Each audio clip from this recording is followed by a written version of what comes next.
Hello and welcome to ARCHLine.XP's update day for 2023.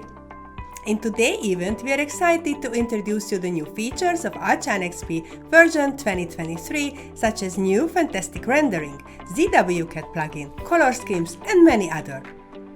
The complete list of the new features you can find in our Knowledge Center, help.archline.xp.com. Right after the webinar, the update action is coming. If you are a user of any ARCHLine.XP earlier version, you can update now the ARCHLine.XP 2023 version with 15% discount.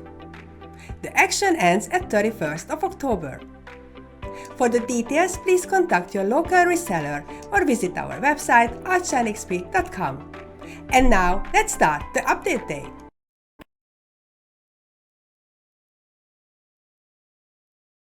Hi everyone, welcome to our training day, where we will talk about what's new in the ARCHLine.XP 2023.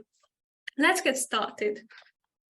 Here you will find all the topics we will be discussing.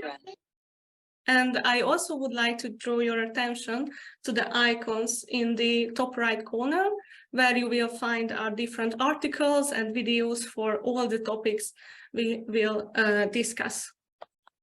So let's start with the new integrated rendering engine, which is an Osprey rendering engine.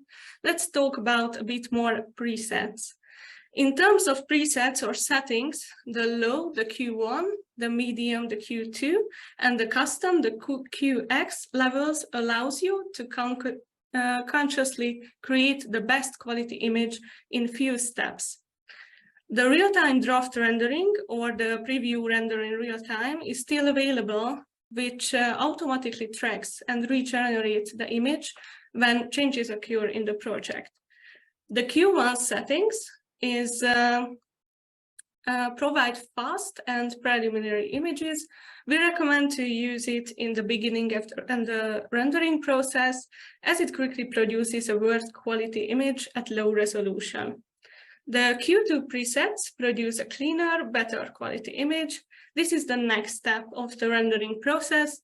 It is suitable for medium resolution and for approaching the final image.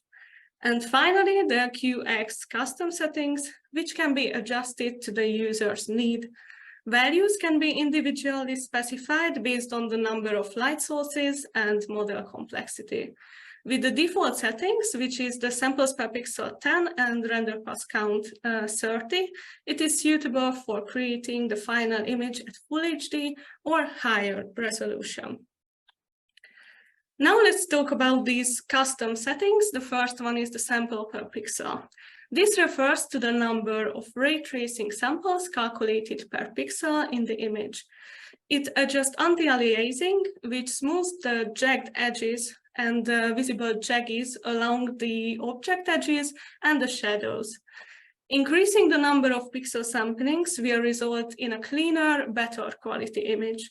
The value can be, of course, only modified in this QX custom settings preset.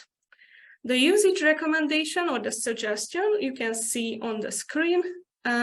You should choose a value higher than 10 for scenes with complex lighting and value lower than 5 for draft renders. There is a third recommendation, for example, in a classic style apartment where decorative moldings and profile door frames are typically present. These elements have a common characteristic that relative to the size image, very different light intensities run parallel to each other at very small distances, sometimes within a few pixels. In this case, we should apply the recommendation for the thin, rounded edges, meaning we should set a relatively high value between 50 and 80. The next custom settings is the render pass count, which represents the number of rendering steps. The Osprey rendering engine uses a progressive rendering method, which means that it further refines the generated image with each step. Increasing the number of iterations or render pass count will increase the time required for the rendering, but it will also increase and improve the quality of the image. The required number of iterations greatly depends on the scene being rendered. You can see the recommendations or suggestions for the usage here as well. Since with complex lighting, detailed geometry, and 5 textures, required value higher than 10, and the recommended number of iterations or render pass count for the final render is 30. Our next feature is the denoiser module, which reduces the noise in the entire scene after rendering is completed or interrupted. The image noise refers to the graininess in the image. The denoiser module reduces the area with the image noise, thereby improving the image quality. It is important to note that if the rendering process hasn't reached 50% yet, the denoiser can be disabled. If you stop the process, this dialog box will appear on your screen, and it will ask if you want to apply the denoiser. If you choose the no option, the rendering will stop immediately, and you will get this grainy results without the denoiser. If you proceed with the denoiser, you will get this smoother image in the right side of the screen. Our next point related to the rendering is the sharper detail post-processing tool, which is, when enabled, reduces the noise and enhances the sharp details in the rendering image. If you disable it, you will achieve a much different effect. The scene will appear much softer and smoother, as you can see on the right. This is a post-processing tool, meaning that the result will be immediately visible. Finally, let's take a look what changed in the rendering dialog. We already discussed the main changes in details, but another important aspect mentioned here is the sunlight settings, which is a crucial option because if the room receives insufficient lighting, the rendered image may have a bluish tint. To avoid this, we could use the cloudy daylight option in the rendering window, as you can see here, instead of the clear daylight option. The other important thing which is changed and differs from the previous version is that the background brightness scale is different. So we should choose 10 for brighter daytime scene and a lower value for the evening images. And now we can move on to the optimization, specifically focusing on the dialog panels. As you can see here, the stair panel has received a new design built on a familiar layout. So now we can use this in the 2023 version. And the room and area also have been modified, but not just modified, but expanded with new features. Now this new menu, the room book order, help us to change the order of the content of the stamp. Another major improvement is that the room name in the room stamp placed on the floor plan is now editable. You can now modify it with the marker or select it from this drop-down list with the arrow. Another great optimization is the graphical editing of object, images, and stairs directly on the floor plan. Now you can edit stairs not only in the dialog, but also by clicking on the arrow visible in the animation, as you can see here from the floor plan. When selecting an object, 2 arrows will appear. You can also see it here in the animation. The first arrow is used to indicate the direction, while the second arrow allows us to resize the object and graphically change its size. We have also modernized the design sheet. Managing them have been simplified with the introduction of the layout property dialog. Important parameters now can be directly adjusted using the markers on the drawing, as you can see here. So the drawing scale, the architecture scale, the phases, the wall fill pattern, and the color schemes also can be changed from the markers. We are all familiar with the find material command, but now it works in reverse too. All you need to do is select the desired material from the design center and then click on the gear icon and choose the Find Material command. This way, the program will show you where this particular material is shown and used on the surface. Editing a spline with control vertices generally provides a final control over reshaping a small section of it, then editing with the fit points. These control vertices are shown in purple dots and the fit points shown in blue dots. We have two more optimization topics. One of them is the calculator. The built-in calculator is used to input numerical values in the plan, of course. The calculator becomes available when you select a dimension or size label, and you can enter values directly using your number keypad, or you can calculate the values and formulas using the calculator functions. If you don't need it, you can switch it back to the classic dynamic input field, and you can disable it in the option unit and angles panel, as you can see on the screen. And our last and final optimization point, the automatic wall extension, which means that if the endpoint of the wall is fall inside another wall, the program will automatically create a T connection. Our next big topic is the color schemes, and I want to show you these icons here in the top corner. So if you click on it, I just clicked on it. Hi everyone.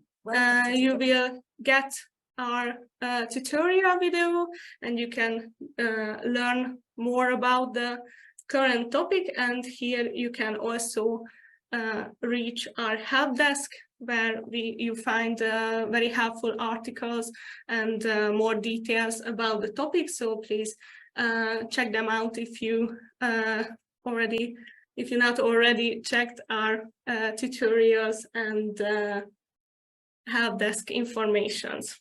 So the color scheme is a graphical override method that serves to display a group of elements or rooms based on any of their properties and present the content of your project in a very understandable way. The color scheme is based on an element type. As you can see here, you can choose the element type and then its property and an assigned value, which you can choose here. The color schemes according to the properties are templates that can be saved. So by changing the templates, the model can be presented according to different aspects. So color schemes help you understand the content of the project very easily. In addition to the room, other elements of the building can also be displayed, like cabinet widths or something, so that the customer can easily understand the complexity within a building or any part of the project. Our next topic is the cutaway 3D view. The extent of the 3D view allows us to narrow the complex 3D view down to the specific area we are currently working on or editing. This is useful when we work with a larger model, but focusing on a relatively small part of the design. You can initiate this from the View 3D model or from the bottom at the status bar with the third icon here, the Create Cutaways 3D View. After initiating the command, we should draw a rectangle. I will show you in a minute in this animation. So we will draw a selection rectangle on the floor plan to define the desired area, and the program will display a new 3D view. And this cut region can be modified as you wish, as you can see here in the screen. This cut region on the floor plan can be modified anytime by clicking on the rectangle in the 3D view and in the 2D view and selecting the offset command. Another important tool, which is also seen on the screen, these two markers, which allows us to update the cutaway 3D view on all levels or only on the active levels. Additionally, you can delete the selection rectangle itself on the 2D, but the 3D view will remain unaffected. A very good new feature is that ARCHLine.XP 2023 supports the EFC4. You know, EFC4 is an advanced schema of the EFC 2.3, and its most significant innovation is the export and import of the material textures. The next topic is the wall dimensioning style. From now on, the dimension set can be assigned to create a new wall. It is possible to get to set which dimension chain types are generated. The option can be turned on and off. We will check it out in ARCHLine in a minute. So here we are in ARCHLine, and we find this command in annotate building and wall dimensioning style. We have two defaults, the interior and exterior walls, but we can create our own, and already created it. So I delete it, and let's create a very simple style with the add button. I will name it own, and I choose edit, and I would like to show the opening exterior wall with opening width. I will edit, and also the exterior walls with corner points. For example, just to be a very simple example, we can also choose the dimension style of the openings, but I will not modify it now. So I will accept it with OK. The important thing is that we should mark it as currently used.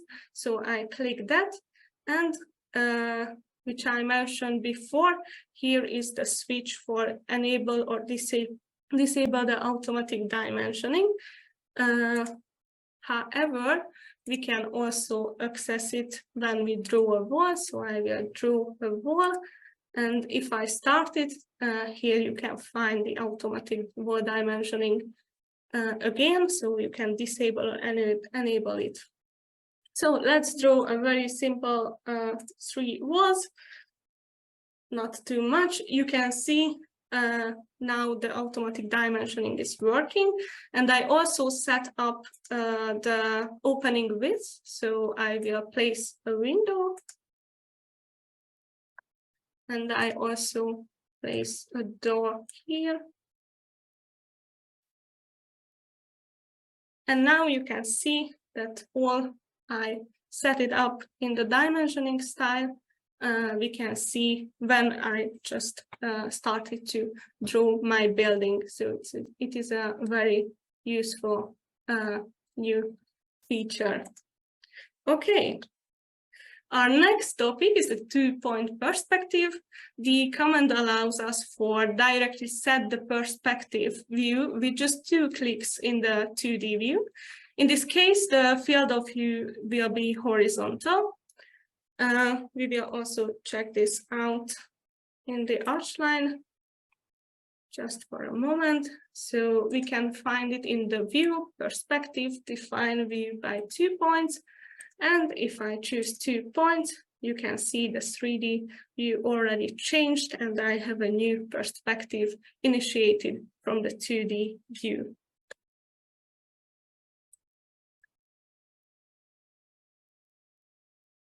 Our next topic is the design variants, which is very useful for the interior designers. Now it is possible to display different layer variations in multiple 3D windows, allowing for easy comparison of different versions of the design. The layer variations can be selected in the LOG or level of geometry settings. This is actually a more global change executed in the layer management. In fact, the layer variations now can be stored and associated with a specific 3D view. Let's also check it out in the program in a minute. I already have set up the layer variations. So you can see here we have a classic and a modern variation here. I will add a new 3D view to display 2 of them. and I will set it both to the stairs. Yeah. Okay, and now we will build our model, regenerate our model. So the view 8 is in the top. So I select the view 8 and I will select here the custom one. And for the layer variations, I want to go with the modern one for the first, and I will set it with OK, accept it with OK.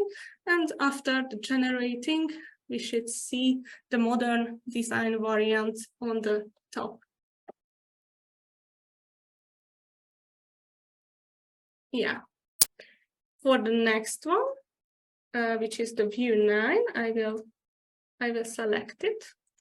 And I also choose the build 3D model. I select the view 9, also choose the custom one, the layer variation, and the classic. And I will accept it with OK. And we should see now 2 design variations in a minute in our project.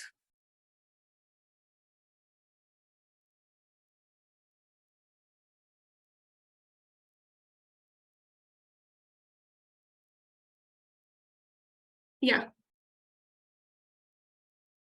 I will make it a little bit bigger.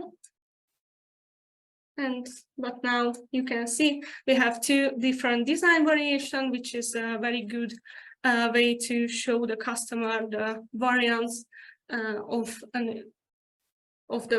our project. Okay, let's see the next topic, which is the KBB multiple handles.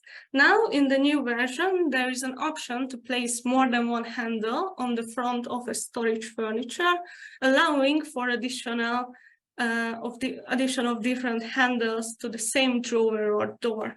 I also show you this in the program, just in a little small example. I have already prepared this cabinet, and I will select this drawer, and in the handle menu I will create a new one, and I will apply this gold one,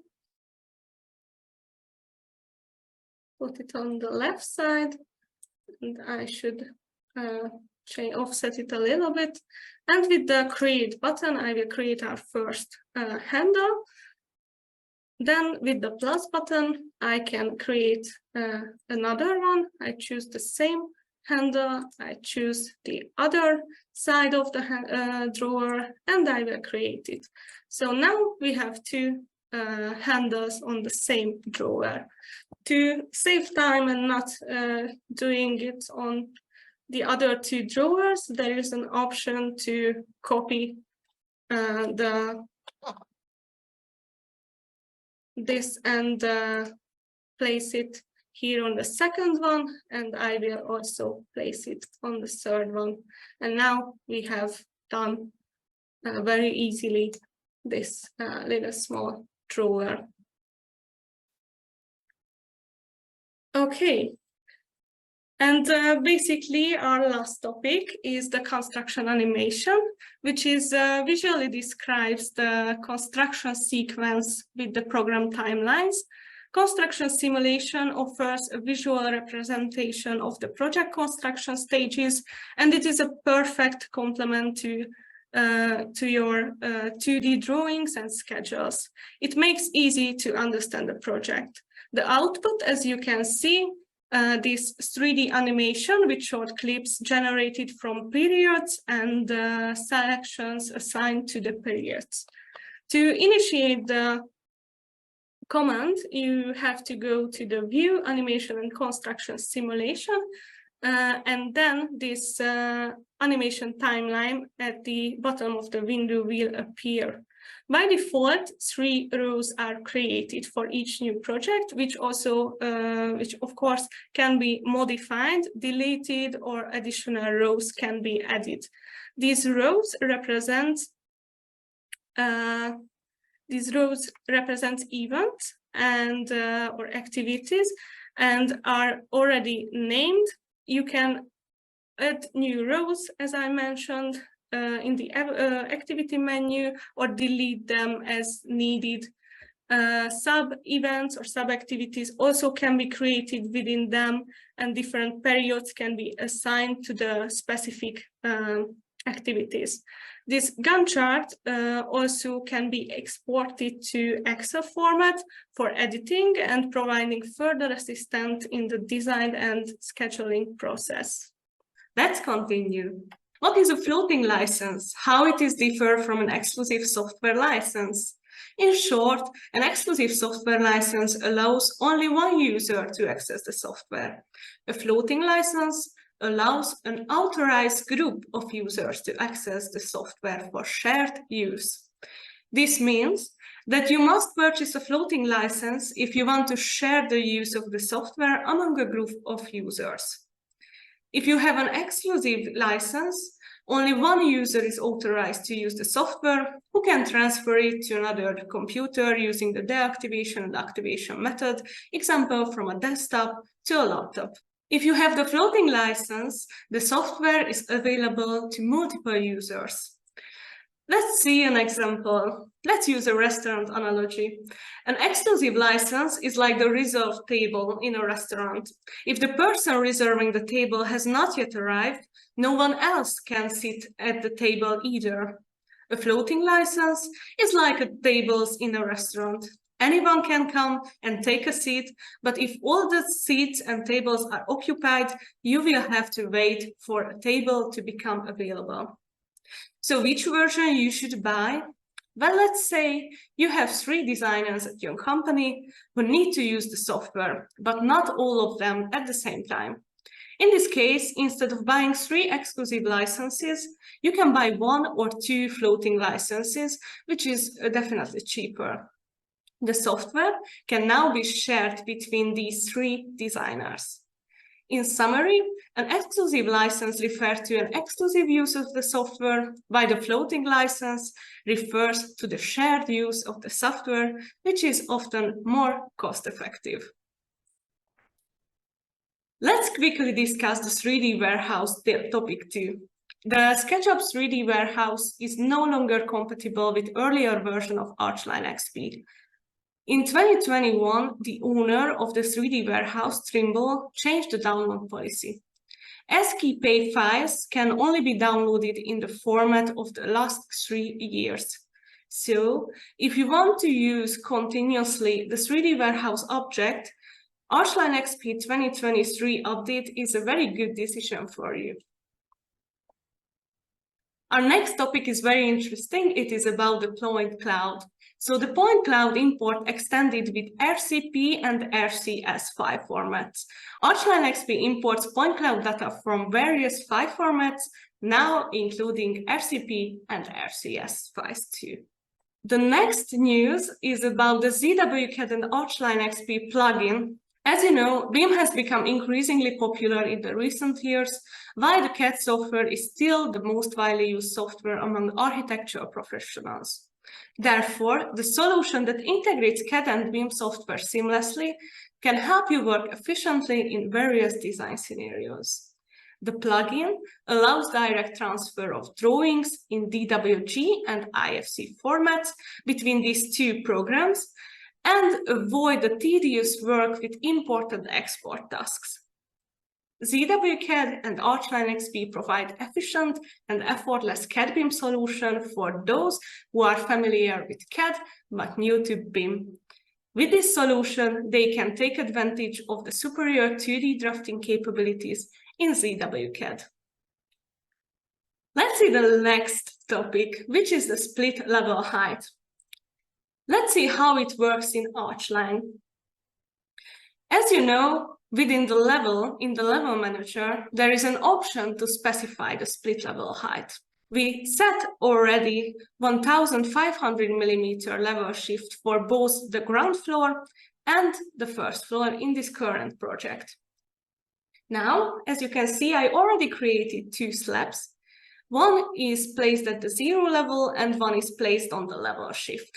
Let's see how we can tell that one of the slabs is placed on the level shift.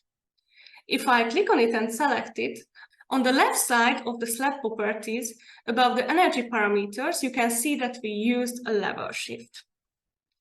To determine whether a new element should be placed at the base level or the level shift, we can configure it in the status bar with the use of this icon. Now you can see that the level shift is disabled, but if I click on it, you can see I already added the level shift. Let's draw walls around the slab first for the base level slab. So I will draw it here, here, here, and here. And we are done. Let's do the same at the level shift. So I enable the level shift and draw the walls here, here, and here. And we are done, and you can see already the result in 3D. If I select one of the walls at the level shift, you can see in its properties that the level shift appears in the absolute height, but its relative height is 0 compared to the level shift. Let's see how we can modify the already created walls in terms of level shift. So I'm going to draw some partition walls on the lower slab with the shift enabled. So I draw the walls, and now there are two ways to make this modification. One option is in the local menu here. When selecting an individual element, allow you to modify them one by one. So you can see now it is already placed on the base level. However, if you want to change settings on multiple elements, then you should select it. And after selecting, in the side menu, we can use this Add Level Shift button and enable or disable it to achieve the desired place of the wall. It is also possible to copy the floor plan created here to another level. I select the entire floor plan, then choose the level manager. It's already set up to have the level shift of the first floor, so I simply choose to copy it and select the first level. This automatically transfers the element drawn with the level shift. Now we are done with this. Let's go to the next one. The next one is the section drawing improvement, which means that the major architectural elements boundary lines are shown in bold lines, while the minor details such as wall layers and same materials on different objects are shown with fine lines. Light veins provide a clear distinction between different parts and materials. The next one is the variants for opening. First, let's take a look at the hierarchy where the variants fit in. So the categories are the top level of the hierarchy. The categories includes all elements. Categories items covers various shapes and sizes. The items sharing the same overall look and behavior are called styles. However, most elements have many parameters, which would require creating a lot of styles, even for small differences. For example, let's think about manufacturers produces one type of window, but in many sizes and only differ in the main dimensions, such as the width or the height. That's why we need the next level of the hierarchy, and that's why it's created the variants. So basically, the variants are elements that are differ only slightly from similar elements. Let's see in the program how we can manage them. So I opened ARCHLine, and in this project, there are 4 windows with a width of 1200 millimeters. I'm going to modify the lower window width to 1300 millimeter and create a variant using this button.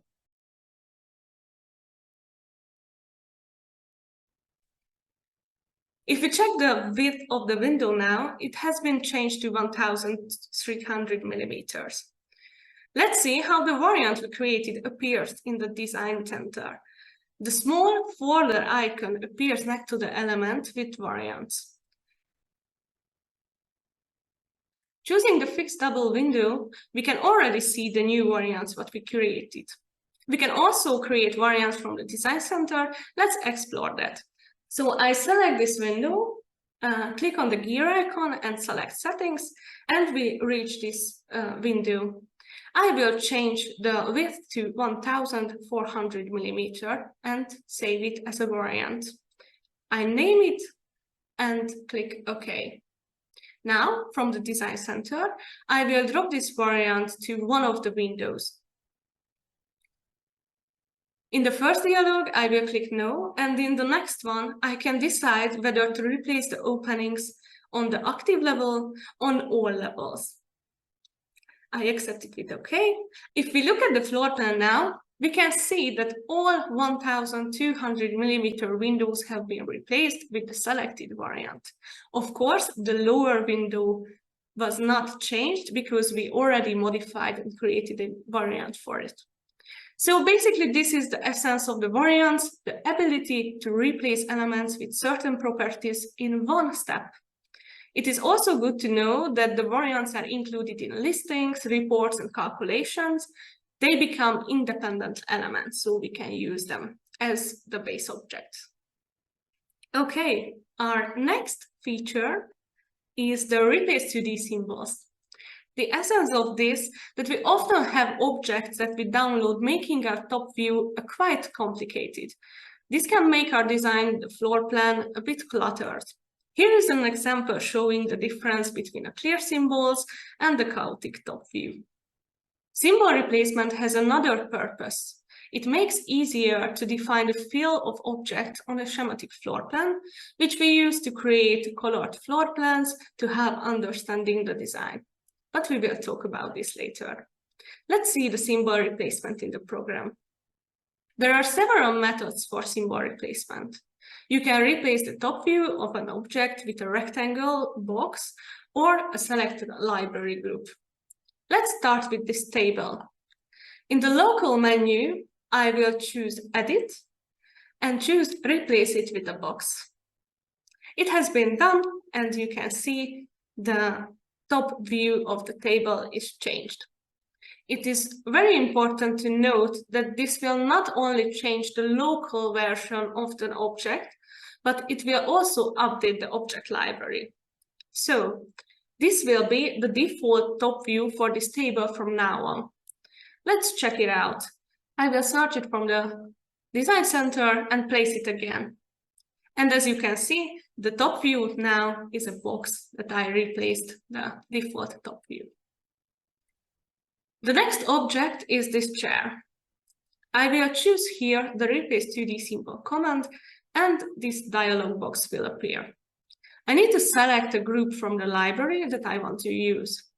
The reference points are essential here, which we will come back soon. The settings are the chair is correct, so I will accept it with OK, and let's check the change on the floor plan. It is done. Let's look at the bed. I choose the local menu, Edit, Symbol Replacement. Here, we can see that the top view of the bed is rotated. I will need to adjust the selected group accordingly. From the groups, I will choose this 1600 millimeter wide bed, since the symbol replacement is size preserving. So it will also change to 1800 millimeter because that's the size of the bed that's already placed on the floor plan. As I mentioned, I need to rotate the view to make a replacement correct. We can also reset the original symbol using the local menu, Edit, Restore 2D Symbol command.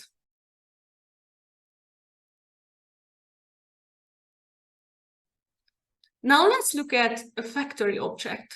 Let's select Dining Chair 1. I will search for it in the Design Center. Here it is. And now if I place it and try to replace the 2D symbol, this dialog will appear indicating that it is a protected library item. To replace the top view, I need to create a copy, which the program suggests. I will delete this and go back to the floor plan. The next related function is the floor plan vocabulary. Access this under Interior Single Object Tools. But before we use this, first let's reset the chair symbol replacement. So yeah, I will replace and restore the original top view, and now we can use the vocabulary. So it is advisable here to choose names that may appear multiple times in the object names, such as chair, armchair, etc. And we need to select symbols for this name. So I will write chair and select this symbol here from the office folder. Yeah. Then the armchair, and also select a symbol for it. The next one is a sofa, and also let's check the living room folder and choose this one.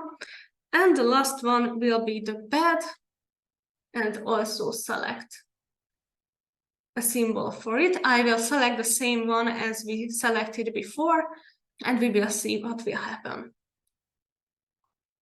Now we are done with the vocabulary, so I will select the Tools menu and choose the Exchange All 2D Symbols command.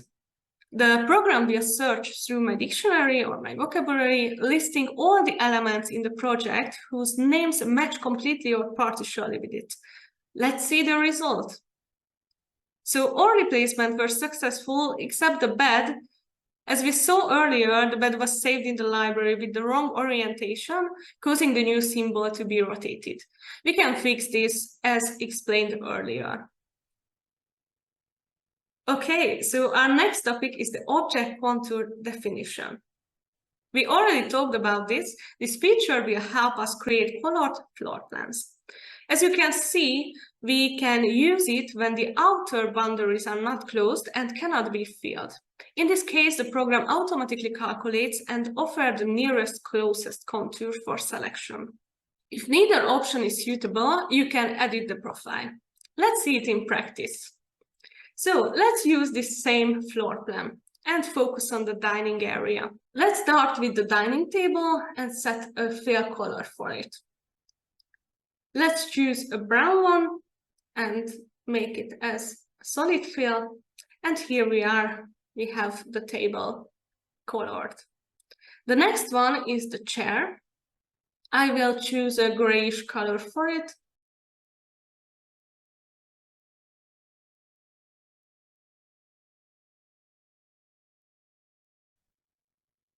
It's done. We can see that it's not working as expected. This is where we can use the next command. Under Interior, Single Object, Tools, we have the Define 2D Contrast for Filling command, which allows us to modify the object fill. The program offers several contours to choose from. Let's take a look. I will choose the first one. Of course, I could edit it if I needed. Then I will copy the fill properties to the other chairs. So I select it and choose the copy properties, and I will create it for the remaining seats too. Okay, we are done. Now let's look at the lamp above the dining table. Another option to show the 2D fill representation is here.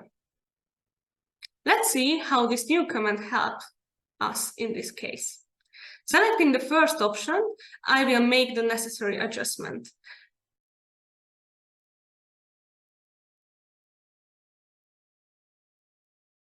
And we can make this line to be curved.